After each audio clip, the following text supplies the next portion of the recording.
ये air circuit breaker ACB trouble shooting और समस्या समाधान पर एक त्वरित सारांश है। ये स्टेप बाय स्टेप गाइड उन बिजी प्रोफेशनल्स के लिए है जिन्हें बिना टाइम वेस्ट किए सीधा ये समझना है कि जब एसीबी ऑन ही नहीं हो रहा हो तो प्रॉब्लम को फटाफट और सटीकता से पकड़ें और ठीक करें। तो पहला कदम है बेसिक चेक। जब भी ब्रेकर चालू ना हो तो सबसे पहले 4 चीजें देखिए: स्प्रिंग चार्ज, यूवीआर यानी under voltage release supply, trip reset और इंटरलॉक।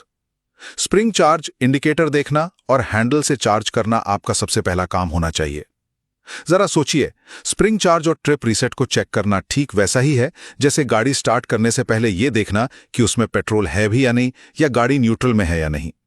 क्या हम अक्सर सबसे बुनियादी चीजों को ही नजरअंदाज नहीं कर देते? दूसरा, अब टेक्निकल सीक्वेंस को समझते हैं। अगर बुनियादी चीजें बिल्कुल ठीक हैं तो रिले डिस्प्ले पर फॉल्ट चेक करके उसे रीसेट करें।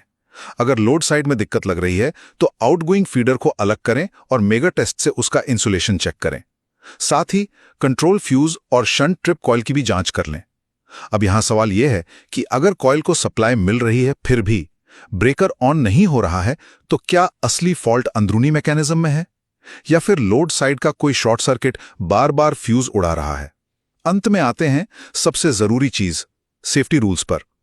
काम करते वक्त हमेशा पीपीई पहने, केवल अधिकृत व्यक्ति ही काम करे और लोटो यानी लॉकआउट टैगआउट प्रक्रिया का सख्ती से पालन किया जाए।